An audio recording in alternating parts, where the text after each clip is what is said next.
If you're like me, you enjoy learning about basic inventory. So let's dive into creating categories and subcategories. The first thing you'll generally do with an inventory item is assign it a category, like filament. From there, you're not going to be surprised to learn that we make subcategories, or what we call fields. Let's make one and let's call it material.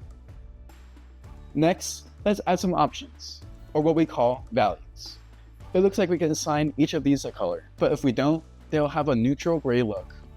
That works for me given materials aren't color dependent, unlike our next subcategory, which will be color. Let's fast forward through me adding a lot of color options. And there you go.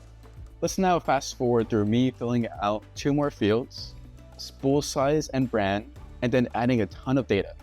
From there, here's what the inventory system for those materials will look like.